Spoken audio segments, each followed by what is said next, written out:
Part of the meeting for April 13th, 2026 of the regular City Council. Clerk, please call the roll. Councilwoman Aaron? Here. Councilman Fleming? Here. Councilor Geralds? Yes. Mayor Pro Tem Muir? Here. Councilor Rohrbach? Here. Councilor Wright? Here. Mayor Haynes? I'm here. Tonight, if I could ask everybody to stand that is able to for our Pledge of Allegiance led by Councilwoman Aaron along with the invocation. As we begin this meeting, let us take a moment to ground ourselves in intention and purpose. We gather tonight not simply to discuss policies or cast votes, but to shape the well-being of the community that depends on our diligence, our fairness, and our willingness to listen. May we approach our work with open minds and steady hearts. Let wisdom guide our choices, empathy inform our perspectives, and respect govern our interactions. Let us remember that every item on this agenda touches real people, families, workers, neighbors, and future generations to rely on us to act with integrity. In this space, may we find the courage to ask difficult questions, the patience to hear differing viewpoints, and the commitment to seek solutions that serve the greater good. Let our conversations be thoughtful, our disagreements be constructive, and our decisions rooted in a shared desire to strengthen the community we all call home. As we move through tonight's work, may we remain mindful of the responsibility we carry and the opportunity to make a meaningful difference. I pledge allegiance to the flag of the United States of America and to the republic for which it stands, one nation, under God, indivisible, with liberty and justice for all.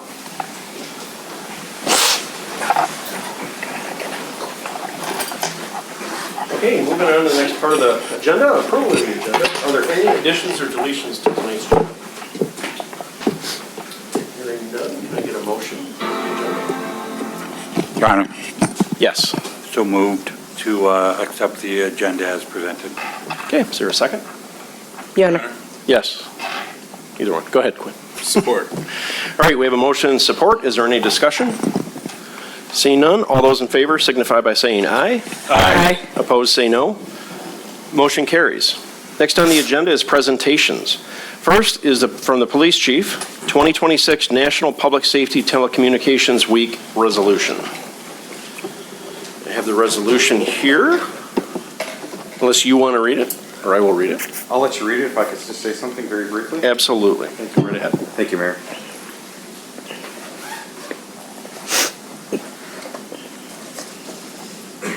Good evening, Mayor, Council. Just briefly before I get started, and I won't take up much of your time, just wanted to introduce Christine Trish and Andrea Torres.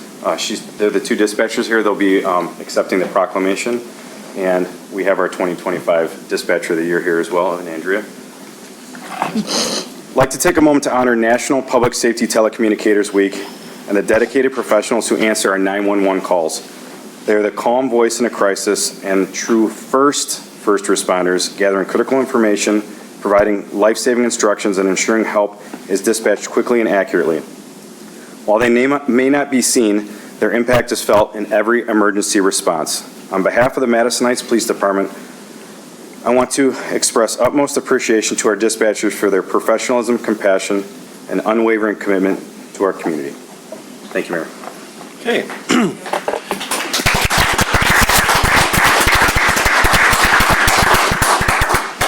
All right, and I will read the proclamation from the City of Madison Heights, National Public Safety Telecommunicators Week, April 12th through the 18th of 2026.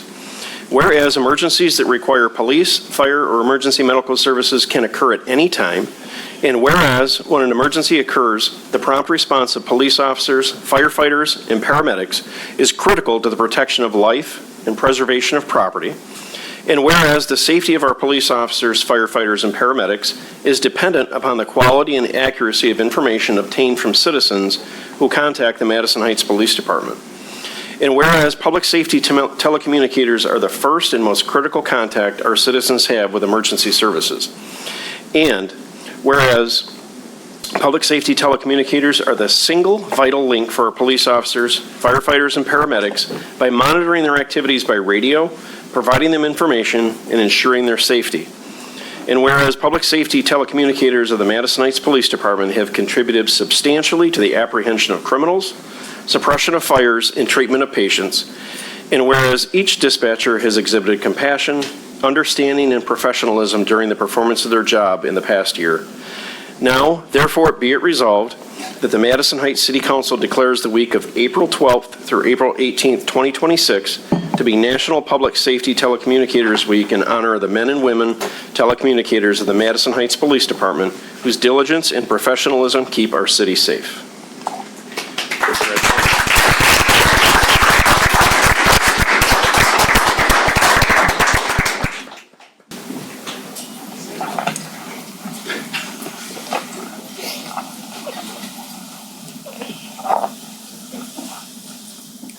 All right, next on the agenda is the police chief again with the 2026 National Animal Control Appreciation Week proclamation. Chief? Thank you, Mayor. And before I get started on this one, I just want to introduce our animal control officer, Justin Holland. Recently, our animal control officer, Paige Wallace, she had a baby. She decided to stay home on short notice. Really appreciate Justin, who was already our animal control officer before, stepping back into that role. So thank you, Justin. So let's take one more moment to recognize National Animal Control Appreciation Week and the individual who serves in this vital role. Our animal control officer plays an important part in keeping our community safe while also protecting the welfare of animals. He responds to a wide range of calls and often navigates challenging situations with professionalism and care. Sincerely, thank you for your dedication and the valuable service you provide every day.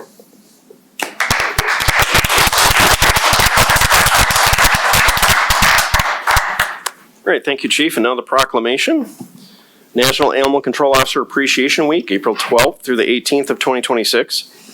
Whereas, when a call for animal control services is requested, the prompt response of the animal control officer is very important for the protection of human life and the welfare of helpless animals and pets that are rescued from injury, harm, and inhumane treatment. And whereas, our animal control officer provides a number of services to this community, including responding to domestic animal calls and complaints, checking the welfare of pets, inspecting pet stores and other animal facilities, catching and returning loose pets, ensuring pets are properly vaccinated and licensed, investigating complaints of animal bites, responding to calls on wildlife, and moving wildlife to other locations for their safety. And whereas our animal control officer is a hardworking member of the Madison Heights Police Department and is dedicated to the service of animal control needs in this community. And whereas this week of appreciation recognizes and honors ACO Justin Holland and part-time animal shelter assistants Angela Benner and Ryan Landy. Now therefore be it resolved that the Madison Heights City Council declares the week of April 12th through April 18th, 2026 National Animal Control Officer Appreciation Week in Madison Heights in honor of those whose diligence, caring, and protections of animals help keep our city citizens and our animals safe.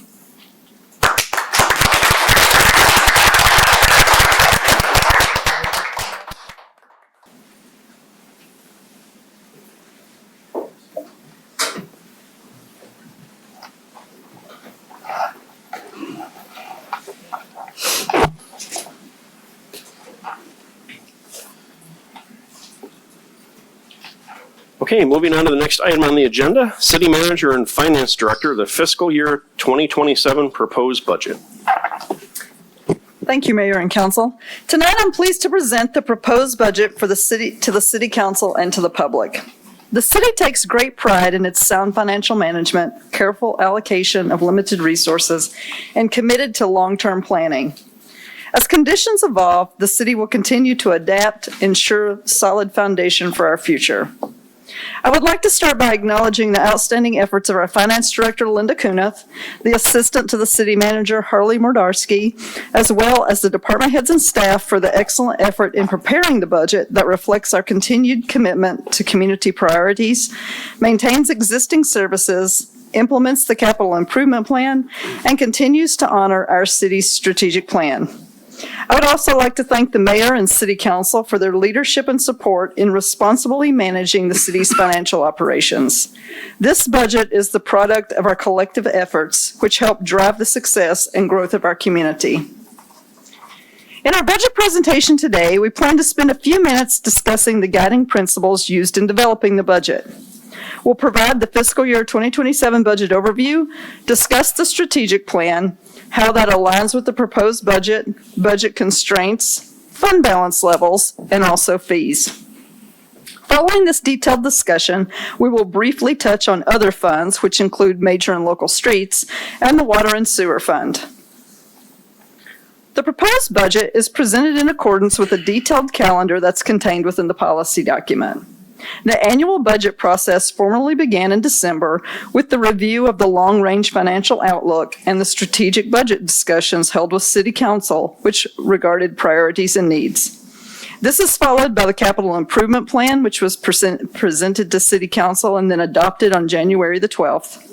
These plans set the future year's priorities and preparation for the operating budget, all leading to the proposed budget that you're hearing about tonight.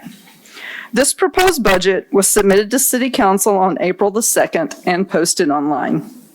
The remaining highlights of the budget calendar include tonight's council budget presentation and then a public hearing and adoption of the budget and tax levy, which is scheduled to take place at the regular City Council meeting on May the 11th.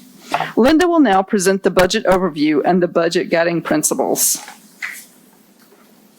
The proposed fiscal year 2027 budget continues to address critical needs in core service areas and reflects our commitment to maintaining high-quality services while adapting to financial constraints. The city will be at its maximum tax levy authorization, which signals the need to prepare for budget constraints in future years. Other financial pressure stems from revenue declines from tax rollbacks, federal and state funding, and rising expenditure cost. The total proposed budget for fiscal year 2027 is $68.9 million, with the general fund allocation set at $43.3 million. This represents a decrease in revenue of $154,000 compared to the amended fiscal year 2026 budget that we're currently in. This is caused by millage rollbacks of approximately 1.32%, offsetting growth and continued reduction in federal and state revenues. Inflationary increases across many service areas far exceed the 2.7% inflation rate multiplier. Of this $68.9 million, the overall budget focuses on maintaining and replacing existing city assets with limited personnel growth. $10.3 million is budgeted for capital outlay.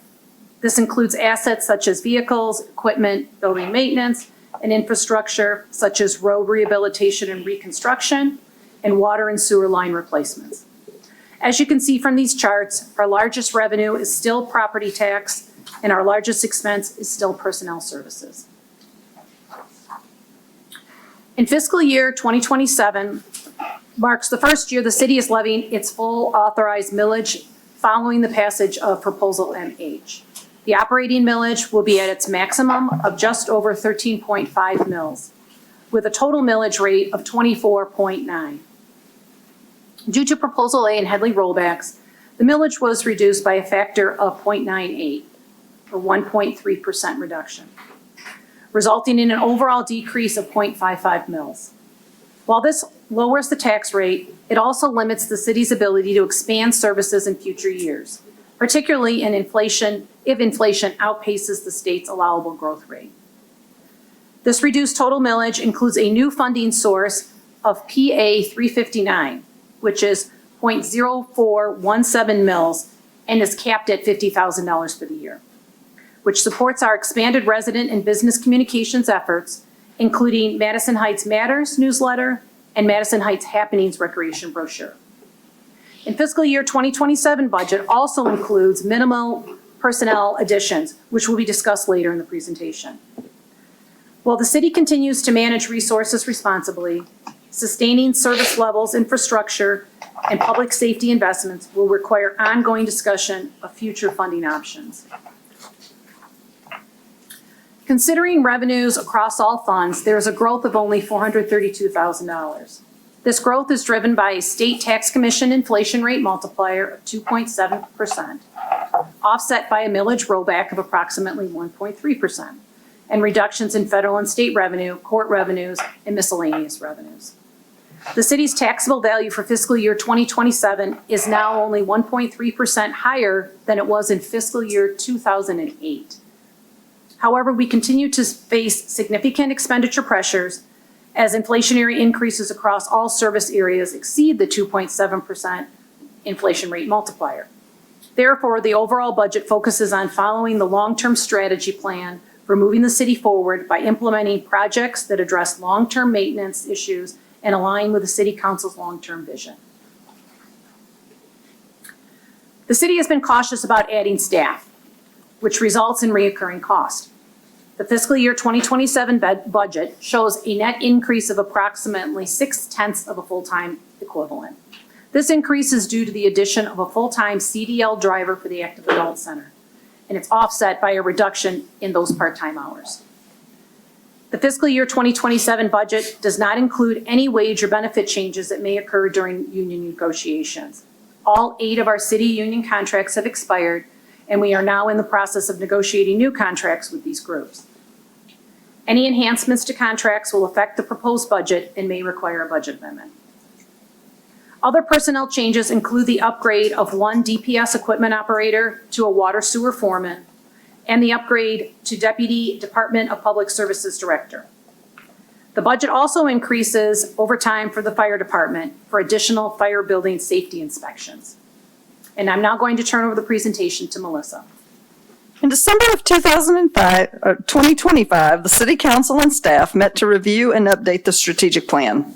Since the fall of 2018, this collaborative work continues to develop the plans that envision the future of our community. These plans take into account the needs of everyone who live, work, and visit Madison Heights, with a focus on building a solid tax base to support a strong community and superior services.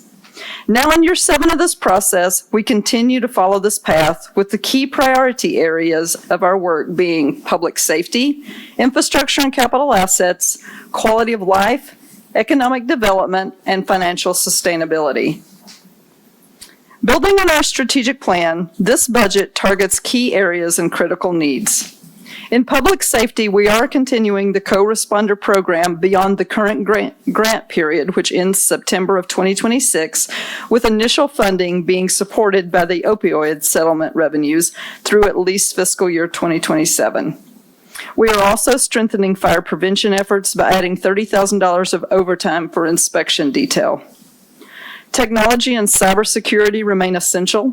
This budget includes $100,000 for a firewall upgrade, $48,000 for routine computer replacements, and a transition to a cloud-based platform for a first-year cost of $345,000. For infrastructure, our focus is on maintaining and preserving our existing assets. The Fire Station 1 roof replacement is phase funded that starts in fiscal year 2027.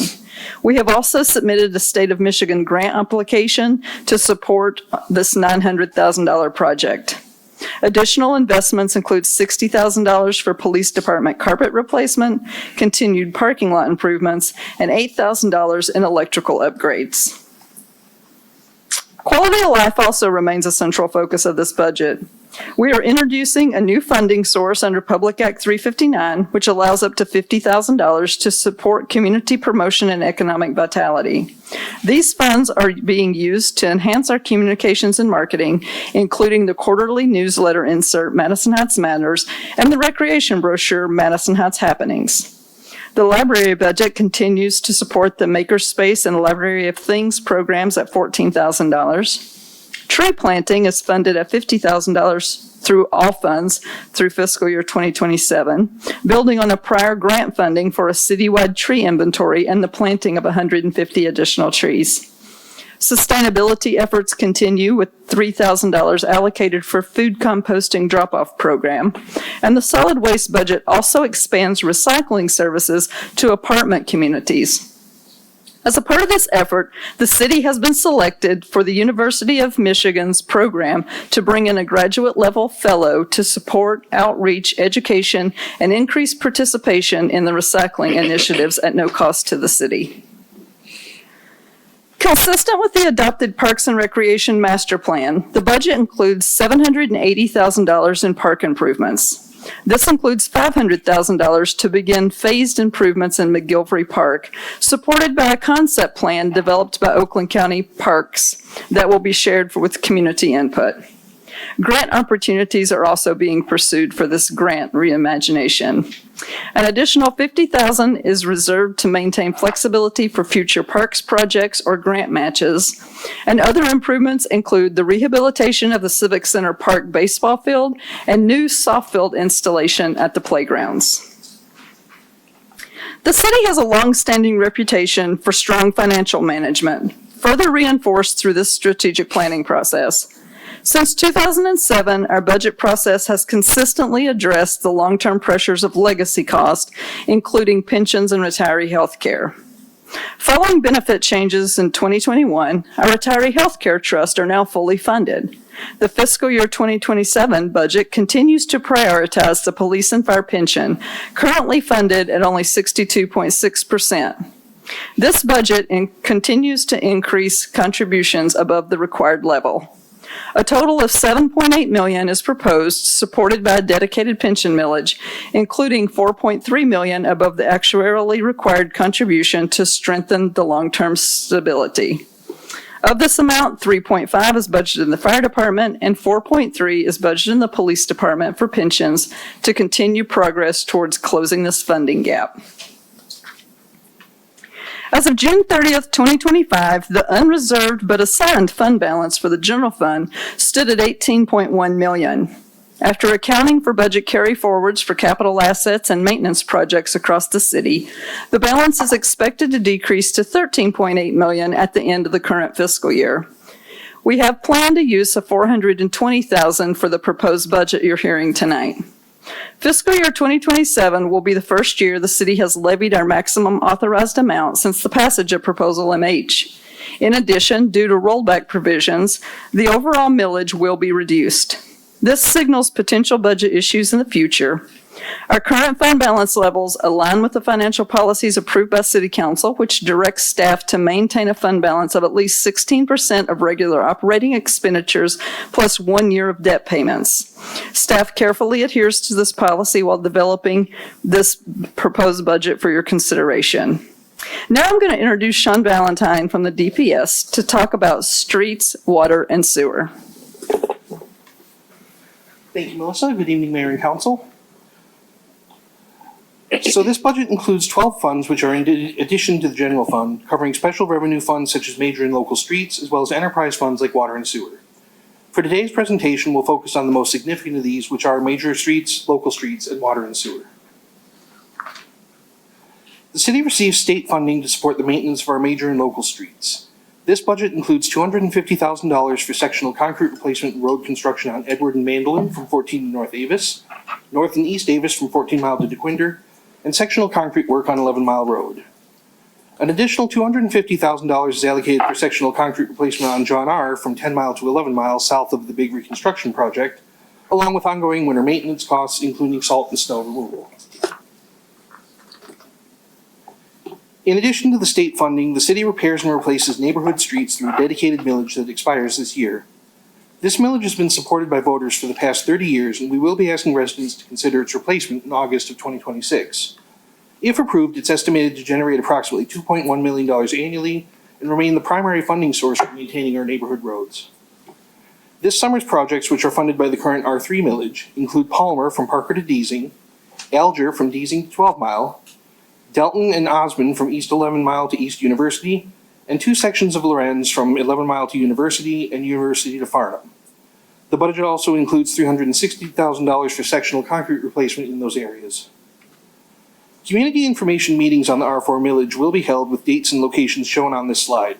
A comprehensive project website is also available featuring a map of the planned road improvements over the 10-year millage period. The proposed fiscal 2027 water and sewer fund budget totals $15.4 million, which includes commodity costs such as our water purchases and wastewater treatment, as well as ongoing maintenance and system improvements. As an enterprise fund, it operates much like a business. Capital assets are depreciated over their useful life rather than fully expensed in the year of purchase, which can make annual expenditures appear lower than the actual budgeted capital investments. Providing reliable drinking water and effective wastewater treatment is a core public health responsibility and one of our city's most infrastructure-intensive functions. The system must meet regulatory requirements, maintain integrity, and deliver consistent service. While rate increases are not taken lightly, adjustments are necessary to ensure long-term financial and operational sustainability of the fund. Of the total budget, $8.4 million, about 53%, is allocated to water and wastewater services. Approximately $3 million, or nearly 20%, supports capital improvements such as our water main replacements. And the remaining $4 million, or about 26%, funds our day-to-day operations, including water main break repairs, required testing, leak detection, water tapping, billing, and debt service. City Council approved the water and wastewater rate adjustments supporting this budget. Postcards have been mailed to our consumers, and the new rates will take effect for charges processed on or after July 1st, 2026. The approved increase is 5.128% overall, with water rates increasing 5.7% and sewer rates 4.74% as adopted at the March 9th council meeting. Even with this adjustment, Madison Heights does continue to have among the lowest rates in the region. Based on an average system usage of 12 units per quarter, which is 748 gallons per unit or 100 cubic feet, the typical quarterly bill will be approximately $147.60. I turn it back over to Melissa to conclude. As we finalize this budget, several key issues will shape fiscal year 2027 and the years beyond. To summarize, the millage and revenue constraints remain a primary concern. Fiscal year 2027 is the first year the city has levied the full authorized millage since the passage of Proposal MH. With the interaction of Proposal A and Headley, the millage must be rolled back by a factor of 0.98, resulting in a 0.55 mill reduction. This limits our ability to expand services in future years, particularly if inflation outpaces the state multiplier, as seen in recent years, or if the taxable values fall off or decline. In addition, the proposal R3 neighborhood road millage expires this year. Reinstating this millage at 2 mills will be critical for sustaining infrastructure investment, and even with reinstatements, the overall millage would remain below the fiscal year 2026 level. Personnel costs are another area of uncertainty. The city has remained conservative in adding staff due to ongoing cost. The fiscal year 2027 budget does not include potential wage adjustments, with all 8 contracts having expiring on June the 30th. Any resulting changes may require future budget amendments. Finally, franchise fees revenue from cable providers continue to decline. Once exceeding $500,000 annually, this revenue is now approximately $280,000 due to the shift towards streaming services and the lack of comparable regulatory framework. This trend is expected to continue, with the potential for further erosion and eventual loss of this funding source altogether. The city takes pride in its strong financial management, thoughtful allocation of limited resources, and commitment to long-term planning. As conditions evolve, we will continue to adapt to ensure stable and sustainable future. I would again like to thank the mayor and city council for their leadership and continued support in responsibly guiding the city's financial operations. Your effort plays a key role in the continued success of our community. This concludes the budget presentation, so we now can proceed with a line item review by department or just focus on any questions that you may have. As a reminder, City Council's not taking any action on the budget tonight. That will be on May the 11th. A detailed line item is also available for the public to review online and in the city manager's office. And that concludes our presentation. Okay, thank you, Melissa. Thank you, Linda. Thank you, Sean, giving us your presentation, and the slides you had for the presentation are very helpful. What is the wish of City Council? Yes, sir. No wish, Your Honor. We're not taking Questions, action tonight, concerns? but just comments. That's what I was going for. Yes, thank you. So our capital outlay, 10.3 million. What was it last year? 8.8. There you go. We practiced that. So we're increasing our capital output, our outlay, which is magical, with some of the cuts that City Manager Marsh mentioned with the cable revenue and being maxed out on our tax rate. And one of the big things we got hit with this year with our business software has moved to the cloud.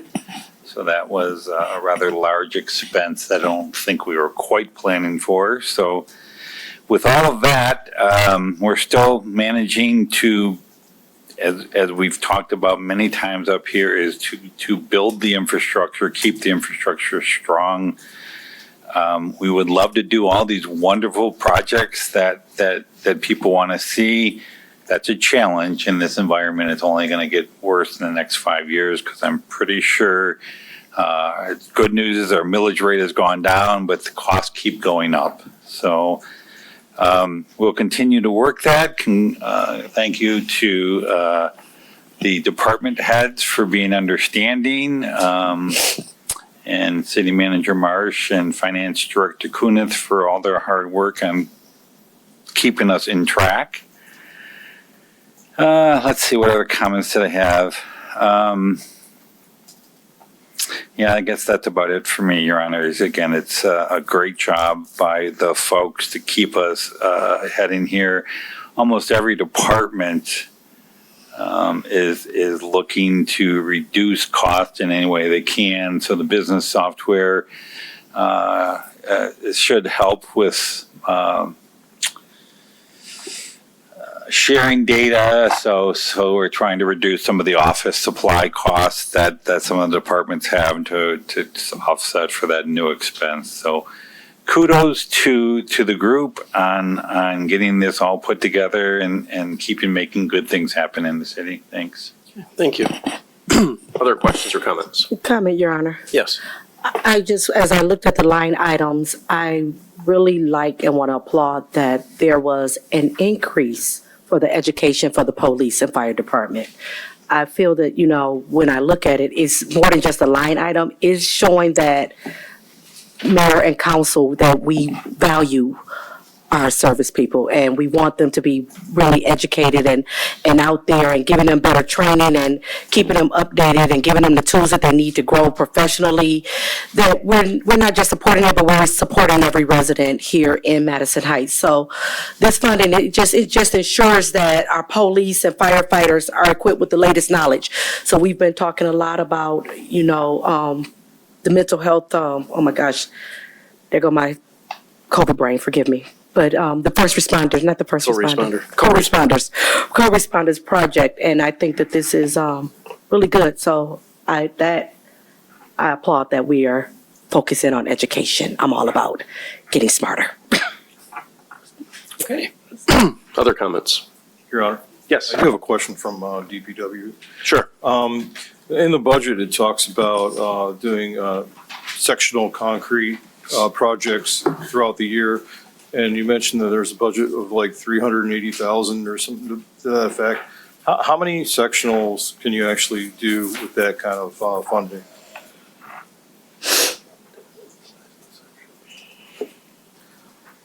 So that's a tricky question. There's not a specific footage that I have in front of me. It's not tied to any one segment, so that's not saying that we're doing like, Parker from Alger to Deasing or anything. It's really more designed for roads that are in generally good shape in the construction area that have like maybe, Hampton's a good example. Hampton south of Gardenia, Hampton itself pretty good shape, but there's probably 6 or 7 terrible slabs right south of Gardenia. The sectional money attacks those slabs to really make a fair road in much better condition and really stretch it more out. So it's not about total reconstruction, total segments, it's just trying to spread it as far as we can. We're doing 2 roads over here, we can do 6 or 7 segments over here and make the whole subdivision better. Oh, okay. Yeah, anything that we can do to maybe help out, make the process faster or to cover more area of the road, where we both know that there's lots of segments of the residential streets that are really almost like driving on rock. Loose gravel and stuff like that, and just continuing to put down hot patches is not going to work all the time. No, certainly not a long-term solution. I hope that we can really get to the worst of the worst, these areas, even if they're not even in the R3 or R4 plan, So. And that's what we're going through and doing. Another constraint is to the amount of concrete that the contractor is able to get to in a year, doing all there's only a certain amount of feet that they can get during the season. And keeping the roads open. We can't close 5 roads lane by lane by lane. So trying to work in the same area so we're not spread out too far through the city, but at the same time not shutting down an entire subdivision for the year. We're kind of right-sized with where we're at with the sectional to try to get the most bang for our buck, the most construction that we can during the construction year. All right, thanks. Okay. Others? Oh, I thought, Lori? Thank you. I have two questions, please. First one is, can you provide a summary of the major capital outlay items since that is over 15% of the budget? Just a general summary. Yeah, sure. I had made a note when Bill was talking that one of the main increases that took us from the 8.8 million to the 10.3, I think, was almost $1 million increase in the roads. So that would include R3 for this year from last year. There was also a $300,000 increase in water main replacements. Other than that, we have several vehicles, a brush chipper in the solid waste department, and a stump grinder. We have the $780,000 worth of playground equipment or parks equipment that was described in the budget in the presentation. I was looking to see what else we didn't talk about in the presentation. There were a couple of vehicles. We have 2 dump trucks and 1 cargo van, and phase funding for 2 projects, HVAC improvements as well as the fire station roof. So that coupled with the presentation items are the 10.3 million. Thank you. And my second question is, I'm very excited about the McGilvery Park improvement concept. Do we know what the cost will be? The budget includes $500,000, which won't cover the plan. So what is the plan to cover the rest? So we actually have that on a slide. If you could go back to slide 12. Oakland County Parks was generous enough to allow us to use one of their park designers on staff for the winter who came up with this design for McGilvery Park. You can kind of see the lines underneath the basketball court. That's the drain actually runs under this park. So it's very tricky as to what we can do there and what we can't. We do not have costs back yet. Oakland County is going to actually come up with some hard dollar cost, but just based on what we kind of know from other parks and experience, we are estimating about $1.7 to $1.9 million dollars to do this work. So that being said, we have $500,000. So we're going to phase do this in different steps. And we are working on grants. We just most recently looked at a DNR grant, which we weren't eligible for right at this moment, but we always have our eye open for any grants. There's some playscape grants that are always available for like a 25 to 50% match.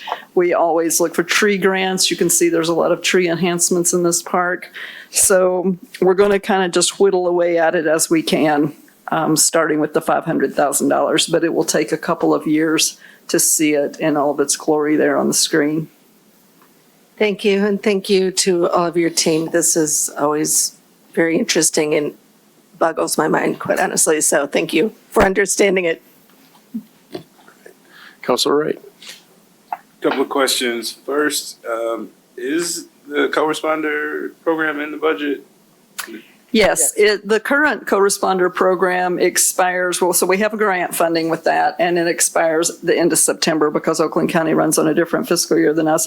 But it is included out of the opioid funds, which is a completely separate fund. Okay. And it's designated money. It's highly restricted. You can only spend it on certain things. So we are going to use it to pay for our share of the co-responder program. However, it'll probably be coming back to city council because we currently share 2 co-responders over 4 cities.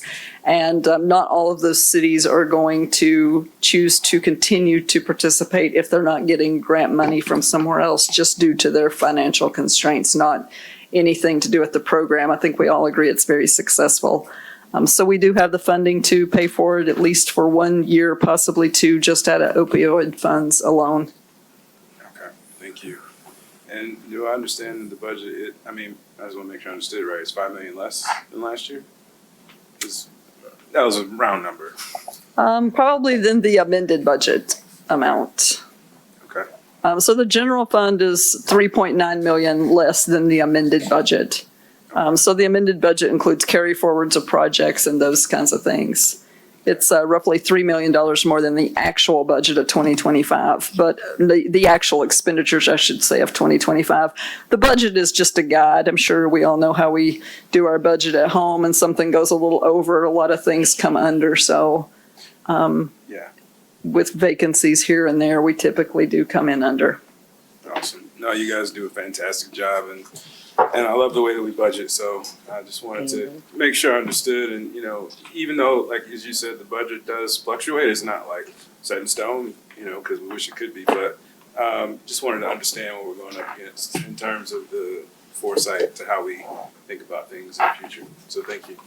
So one thing that the city does really well is financial forecasting, and it's surprising to me still how many other communities in the state of Michigan do not do that.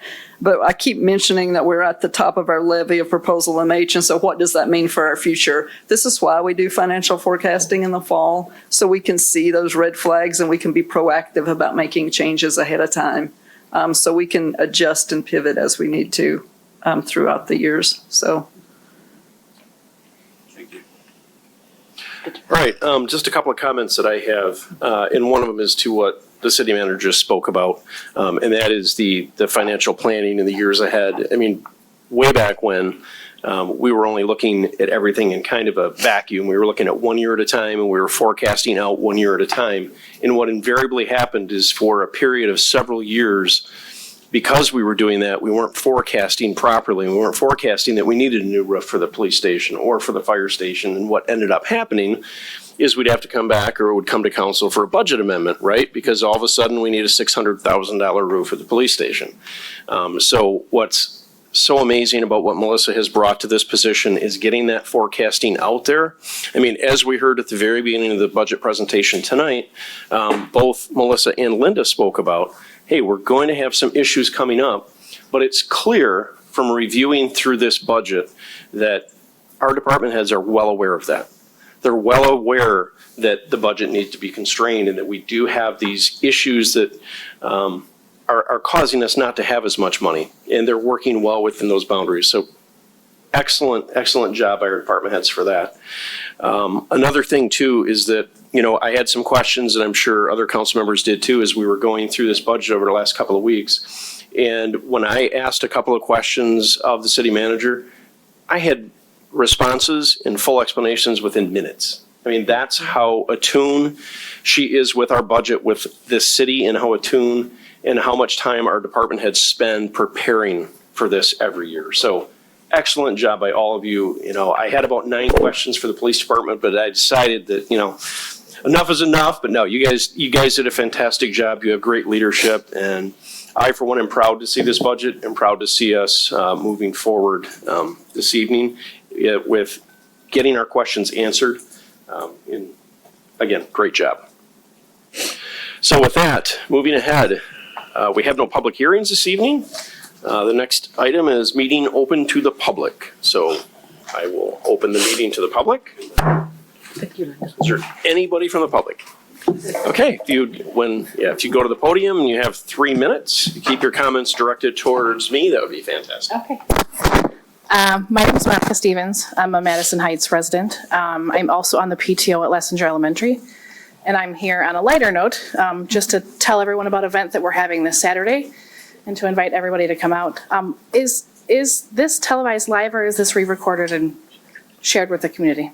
Both. It's both. Oh, okay, that's fine. I was just hoping some people were watching that would hear about it that might not have heard about it yet. Okay, so this is our second annual craft show. I think that our craft show is pretty special because we really try to incorporate students from our community to come and sell their crafts. We actually offer them 2 hours of free sales space. We call it our Young Entrepreneur Showcase. And we have 38 young crafters from our community this year. This showcase that we do teaches them financial responsibility. They get a sense of pride in their hard work, and they get to make some money. So if anyone isn't busy this Saturday at Lessinger Elementary from 9 a.m. to 3 p.m., we'll have our craft show. And I did contact someone from the city whose name I can't remember that did say that I could call the police department the day of to permit possible both sides of the street parking, because as you know, at our schools, especially in the Lampier district, our parking is so minimal. So I'll call and remind of that, but we also did get special permission to park some of our crafters on the lawn closest to the school. So thank you for the person, if you're here, that allowed me to do that. I did fill out a permit and they did approve it. So if you want to come out, it is $3 admission, and all of this goes to Lessinger's PTO, and we just put that money back into our students and our community. Okay. Any questions? Oh, and police and fire are admitted for free, or any public service. All right, thank you very much. Anybody else here for public comment in person? I know we have another one. Okay. City Clerk, you received a letter? Yes, I have an email from Kevin Tabucci, and his comments were in opposition to a car wash located near his home and their business practices, and he also mentioned support of reducing lanes on John R., and this has been distributed to council for their information. Okay, thank you. Seeing no other and hearing no other public comment is now closed. Moving on the agenda to the consent agenda, we have several items that I will read off. First is Director of Public Services, the 2026 Arbor Day Resolution. Director of Public Services, the 2026 Work Zone Awareness Week Proclamation. Director of Public Services, Act 51 Street Adjustments Resolution. Also, the Director of Public Services, 2026 West Nile Virus Reimbursement Resolution. From the CED Director, 27095 Park Court Minor Home Repair Roof Replacement Project. And from the City Manager, a resolution in opposition to Michigan House Bills 5529 through 5532 and 5581 through 5585 regarding local municipal zoning authority. And the final item under the consent agenda is City Council regular meeting minutes of March 23rd, 2026. What is the wish of City Council? Your Honor, Yes. I move that council approves the consent agenda as presented. Okay, I have a motion. Is there a second? Your Honor? Yes. Support. Great, we have a motion and support. Is there any discussion? Your Honor? Yes. Just a quick comment on the Arbor Day. Please keep Mother Earth in your thoughts and be good to her. She's given us some decent weather here, so let's keep that going. And please be careful in work zones, especially on John R. We've all wanted that thing fixed for years, so let's get it done and pay attention when you're driving and watch out for construction. Agreed, thank you. Any other discussion? All right, hearing none, all those in favor signify by saying aye. Aye. Opposed, say no. The motion carries. We have nothing under communications. Next up is reports. Director of Public Services, the 2026 GLWA Contract Reopener Amendment Number 5. The city service contract with the Great Lakes Water Authority provides for routine periodic reopener periods to verify and update information as needed and set appropriate flow rates and volumes based on actual usage of the system. Due to a steady decline in overall water consumption, we have the opportunity to right-size the maximum day and peak hour values of our contract based on our actual and projected usage. Lowering these values not only helps GLWA with overall system planning, but is projected to result in a reduced commodity cost to the city from GLWA in future years. Staff recommends council approve amendment number 5 to the water service contract between GLWA and the City of Madison Heights and authorize the mayor, city manager, and clerk to sign on behalf of the city. Okay, thank you. What is the wish of City Council? Your Honor. Yes. Motion that council accept amendment number 5 to the water service contract between GLWA GLWA and the City of Madison Heights and authorize the mayor, city manager, and clerk to sign on behalf of the city. Okay, is there support? Your Honor. Yes. Support. All right, we have a motion and support. Any discussion? Hearing none. All those in favor signify by saying aye. Aye. Opposed, say no. I had a comment, but that's, I'm voting yes, but I just had a Okay, question. go ahead. So, I want to know if the city manager knows, what the difference of the cost of the water might be, you know, when we go forward and make some adjustments. I have no idea. Our water rate increase has already been set for next year, so this would be for future years beyond that. But that's something I cannot predict. Just to be clear, I'm going to redo the vote. All those in favor signify by saying aye.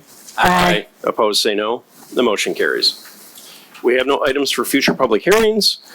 Up next is bid awards and purchases, Police Chief Carbine Adoption Agreement. In 2026, all Oakland County PSAPs or dispatch centers met and agreed to modernize our current call handling equipment managed by CallWorks and upgrade to a new call handling equipment managed by Carbine. Carbine is a cloud-based, next-generation 911 platform that improves emergency response by providing more accurate caller location and enabling text, photo, and video communication. A countywide system also ensures interoperability between agencies, allowing for seamless information sharing, improved coordination during major incidents, and greater system reliability. A 5-year contract with Carbine would cost the city of Madison Heights a total of $290,731. The first year of this contract is $98,277 to cover the installation and hardware. Years 2 through 5 are $48,113.39 per year to cover equipment maintenance and software updates. Police Chief Brent Lemerez recommends that City Council approve the 5-year PSAP adoption agreement between the City of Madison Heights and Carbine for call handling equipment in the amount of $290,731, and this is included in the budget. Okay, thank you. What is the wish of City Council? Your Honor, Yes. a motion that City Council sign the 5-year PSAP adoption agreement between the City of Madison Heights and Carbine for call handling equipment in the amount of $290,730.59. Okay, thank you. Is there support? Your Honor. Yes, sir. Your Honor, all support. Okay, we have motion and support. Any discussion? Your Honor, Yes. I'd just like to note, maybe it's a question for the chief. So the whole county is going to go into this. Does this potentially create a potential situation down the road where they can increase our prices when put us in a place where it costs more in the long run? I ask because it seems like, if I'm not remembering it correctly, when we signed up for the body cams, they now want data. And so now they can raise the rate because they're only player. Is there any concern about that same type of scenario with this company? If they have the whole county and they have us for 5 years and then they can say, oh, rates are going up. I mean, it's a contract, and unfortunately, that is how it can work. But for the 5-year contract, it locks us in for the pricing. They had options for shorter contracts, which would have increased the pricing. We would have ran into trouble with our current call handling system with the rest of the county. We would have ran into the technology was moving beyond what we had. So unfortunately, it's one of those. Yes, there's a cost, and there is maybe some concern about rising costs, but at least with the 5-year contract, we can lock in the pricing for that long. We'll have to revisit it in 5 years. Okay, thank you. Thank you. Your Honor, I have Yes, go ahead, Sean. Chief, do you know, there was a part of it you said about video, text and videos, right? Can you explain that technology, what the video calls, how the PSAP would take those?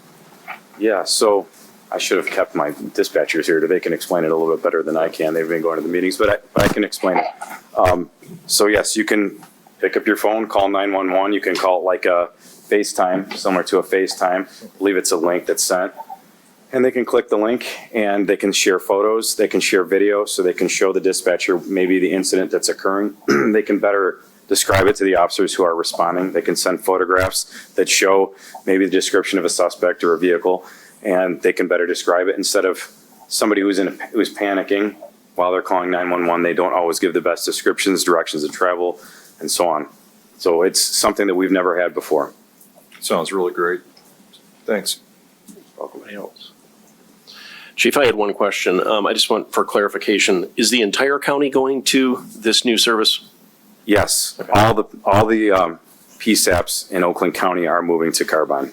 So it would also be, just to clarify, it would also be safe to say that at least in this first year or the first 5-year contract, that there's probably some reduction based on the entire county moving to the same plan, which could also cause issues in the future, but that's typically how these projects are, is they'll come in, with a little bit lower rate, I'm sure we're going to expect at least a 3 to 5% increase after our contract time is up. Yes. Is that fair? Yes, fair to say, yes. Okay. I mean, that pretty much happens with all of our Happens with contracts, almost every especially single- with what Councilor Wright brought up about, I think you're referring to kind of Axon. Yeah, I mean, All of a sudden you need this, and then you need that, and then you need Yeah. $5 million more dollars. Yeah, so the county was, we, for lack of a better term, appointed the county to take the point on this project. And the county did inform all the PSAPs. We had representatives at these meetings. It was a collaborative decision that was made between all the PSAPs to do this. And yes, we were facing discounts by getting all of the dispatch centers on the same page. Sure, and it makes sense. I mean, it makes sense, and especially with the technology that Councilman Fleming brought up. I mean, we went from Next Gen 911 to Emergency Call Works, and now we're moving forward with Carbine, which is even more enhanced Yes. services. And I wish I had it in front of me. I had the sheet in front of me, but we kind of went with some of the basic services too, but it's cloud-based. So we can review it and we can turn different things on. I want to say like translation is one of them, different AI products that they have. There's just different things that you can turn on if you so choose to. Obviously, there's more cost involved if you did that, but we went with the basic package. All right, thank you, Chief. All right, if there's no further discussion, all those in favor signify by saying aye. Aye. Opposed, say no. Motion carries. We're finished with our regular business, so I will open it up for council closing comments. We'll start with Councilwoman Aaron. Thank you, Your Honor.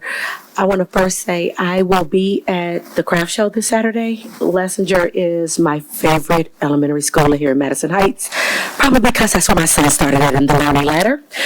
And to even say that, that was what? Oh my gosh, in 2013. And he is now graduating this year from Lanphier High. So with that, keep in mind, guys, that the Water Wars is on for the class of 2026. They're going to be out there with their squirt guns and having fun. So no need to call. They're just kids playing. They have all the rules. They know not to take their guns into any of the local stores. Do not take them into the school. Do not do anything. Just have fun. So they're kids out having fun this week. So it started today at 2:30 for the Water Wars for class of 2026. I also want to talk about this month is Autism Awareness Month, and yesterday I had the opportunity to attend an event for autism that one of a really good friends of mine, both of her children, she actually has 3 children, but 2 of them have been diagnosed with autism, and she started a foundation called Autism in the D.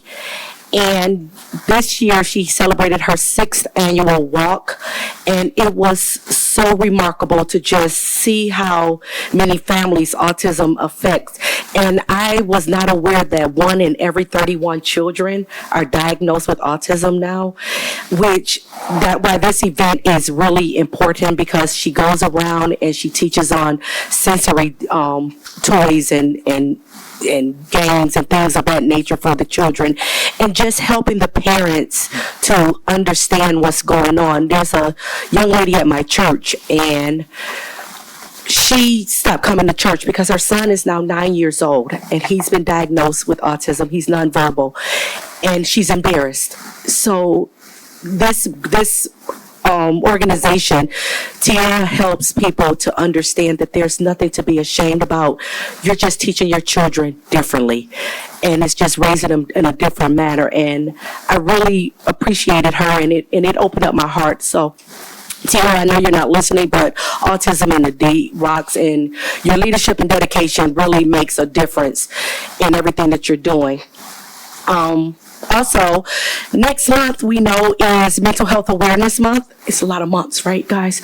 And the Library Advisory Board, we're going to continue our speaker series next month in recognition of mental health awareness.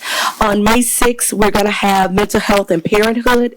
And on the 18th, tentatively right now, we're going to be looking at caring for someone with mental health, either a family member or someone dealing with dementia. We're just waiting to get that taken care of. And what people don't understand. Mental health is really important to me. I have a cousin that's schizophrenic, bipolar. He's been diagnosed, and I've worked in mental health for a few years now. And while we were on spring break, I'm working, y'all. I'm on spring break, but I'm still seeing clients and I'm working. And I'm on a call with one of my clients, and this was the first time in 5 years that I had to actually jump into action, and I had to do a duty to report. This man was going through a crisis, and he was having suicidal ideations as well as homicide ideations. He was in the home with just his wife and his 2 small children. I'm in Florida, and I know, but I didn't know. When you call 911, it only goes to the city that you're in. So I'm in Florida calling 911, and I had to get them to transfer me over to Genesee County here in Michigan so that I can get the ambulance there to his home so that he can get the treatment he needed. And I had to praise myself because my quick thinking and my thoughts really helped save the lives of himself and his family. And even though he didn't like the fact that I called, but he, when I had my meeting with them Thursday, he had to say thank you. And his wife said thank you. So mental health is so very important. And I wish and I hope that everybody that can, please come out next month, especially when you're looking at mental health and parenthood. I'm a single mom. There's so many times that I did not know what I was doing, how I was going to make it, what was happening. But I am so proud to sit here and say, as a single mom, I raised the best little boy ever. My son is getting ready to go to Howard University, and I did that, so I'm sorry. That's all I got to say. Thank you. Mayor Pro Tem Mayor. Thank you, Your Honor. Wow, lots of good weather finally coming our way. Reminder, baseball season will be starting shortly here in Madison Heights, so make sure you got May 16th on your calendar. 10 o'clock will be the first pitch. We got the good weather going, so fun stuff going on outside. I did put my snowblower away this weekend, so please don't blame me if it snows. I got the spring ward war about, enjoying that weather. Lots of fun stuff going on with Parks and Recs and Library these days. Our spring cleanup is happening this weekend with the city. We got drain stamping going on this weekend. We got the Lessinger craft show, and we have my daughter-in-law's baby shower this weekend. So a lot of good stuff going on this weekend. Thank you. All right, Councilor Wright. Couple of things. I just wanted to talk about the static. Man, that is loud and getting louder by the moment. By the second. Was it something I said? Just to ask our neighbors and fellow residents to be patient as this construction season starts, and as we start to really get into the midst of it. I already see the cones going out on 13 Mile, cones going out on John R., and already I've noticed some folks have been talking about it, but that pain is going to be temporary, but the improvements will be a lot longer. Thank God. So I just ask for a little bit of patience that way. And HREC has 2 events to talk about. One is the Lantern Festival. We still plan on that on May 30th. Lantern Festival is we call it Paradise Eve. It is a festival of lanterns. There will be live music. There will be food. There will be culture. I invite you guys to all come out and be a part of it. We are planning tentatively a parade route, but it will be very limited in capacity. So, but come on out. Oh, we're just going through all the dynamics. Come on out and support that. And just looking down the road, June 9th, there is Novels and Neighbors for the book club. They're going to be doing a heated rivalry party and book discussion. So come on out for that. I too went to the Lessinger Craft Show last year. It was phenomenal. Look forward to it again this year. So, and look forward to Little League. So remember to be kind. Okay. City Attorney Larry Sherman. Just a couple of comments, Your Honor. First of all, congratulations to Jordan on his graduation and his acceptance to Howard University. And as you know, as Counselor Aaron knows, it takes a village and a lot of hard work and effort goes into all these accomplishments. Same thing, congratulations to Counselor Meir on baby showers and all the good stuff. No one has said anything to me yet on council about what happened last Monday night, so I gotta kind of say it myself. I've waited 37 years to say this, and one of my alma maters won the national championship last They Monday. did, yes, they did. And all I have to say is go blue. Thank you. City Manager Marsh. I just want to say thank you to all the department heads who hung around for the whole meeting, but their work on the budget really makes my job easier. And thanks to council for all the support. That's it. Great. City Clerk. Nothing this evening, thank you. Okay, Councilor Rohrbach. Want to mention two things that are related to one another. First, April 25th is the Madison Heights Run for the Health of It 5K. And it's, you register through the city, you all know that, but you register through the city recreation department. At the 5K, the Environmental Citizens Committee will be announcing our Native Garden Grant awardees on that day as part of our Arbor Day celebration.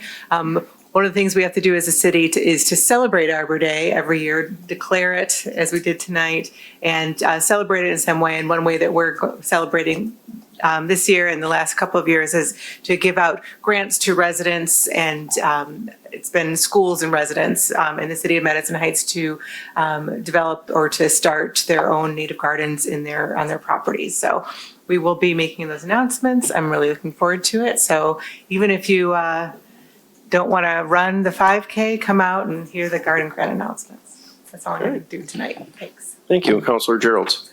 I have 5 things. I only had 3 or 4 until Monica is still here. So the very first one is that Lessinger did an incredible cereal drive for the Madison Heights Food Pantry, which came out to 1,000 boxes.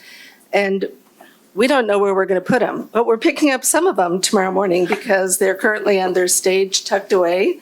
And they've got a craft show and other things coming up. So Monica, thank you so much. That was an amazing, I don't know if you know this, but they actually set these all up like dominoes in their hallway at the school. And all the kids get to come out and sit and watch. And so we get invited every year and it's so much fun. And this year, over the top. So thank you. Publicity for the Memorial Day Remembrance Concert will be coming out soon, as well as Facebook events. So we'll hope you join us for this impactful event featuring the Motor City Brass Band on Thursday night, May 21st from 7 to 8:30. Also, the Madison Heights Citizens United Juneteenth celebration will be celebrating 6 years at Civic Center Park on Saturday, June 20th from 12 to 6. They're also doing a flag raising Friday, June 19th at 8 a.m. Anybody is welcome to join. And at the event itself, there will be wonderful entertainment, children's activities, vendors, and food trucks. So come on out. The Arts Board will be doing 11 Wednesday night events this year, 6 concerts and 5 live events that are not concerts, but they're still going to be fun. So keep an eye out for that information. And then the last thing is, after our last meeting, somebody reached out sharing a concern that I was violating a council policy by being on my phone. But we don't have anything in writing to that effect unless it's to communicate with other council members during the meeting about the topic, which would violate the Open Meetings Act.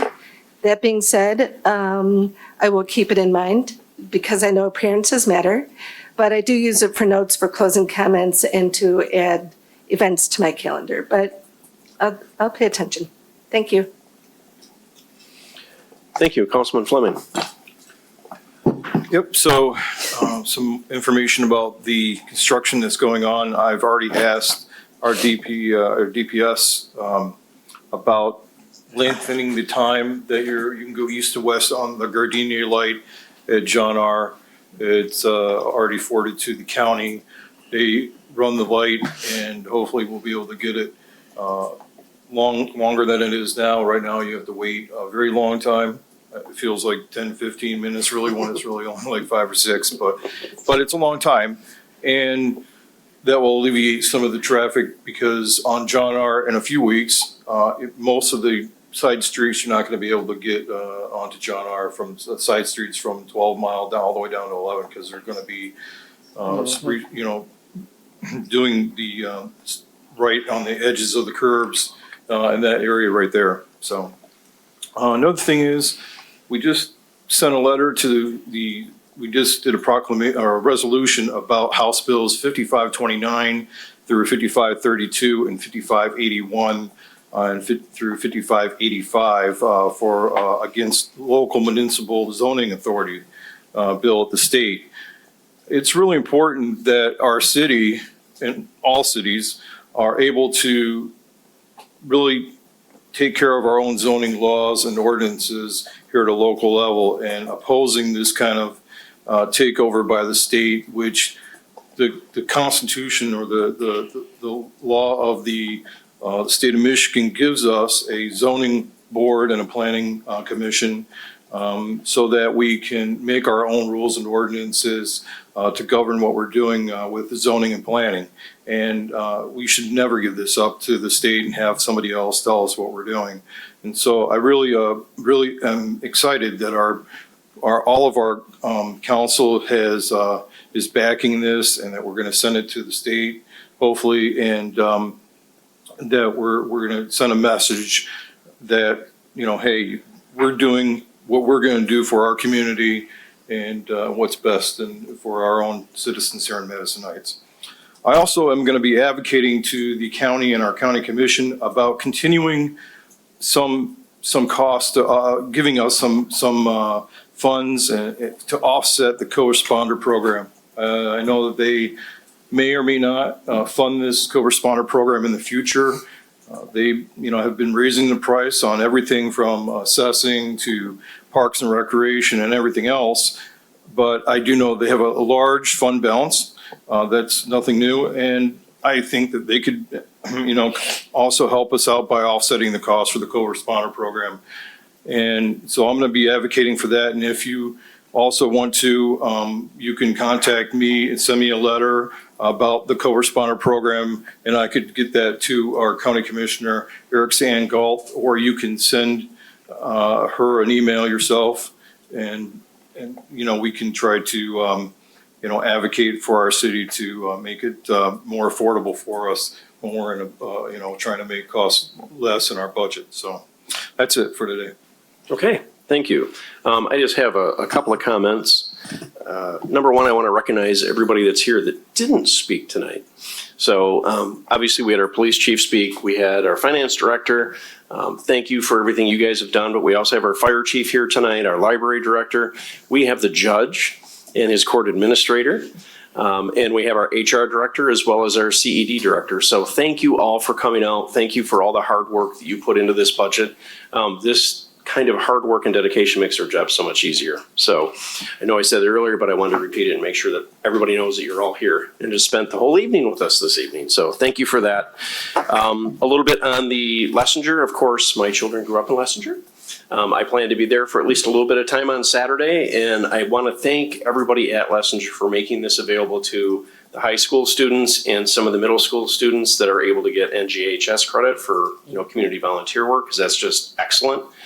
And on that note, we also have the Madison Heights cleanup that's being held by the Environmental Citizens Committee. I know it was spoken about earlier, but it's this Saturday from 9 a.m. to noon. They'll be meeting here in the parking lot between City Hall and the police department to do some cleanup around the city, so that's fantastic as well. Other than that, thank you to Melissa and Larry for all your guys' hard work and everything that you've done for this budget. And I will call this meeting and close it at 7:46 p.m. Go Blue. I thought you were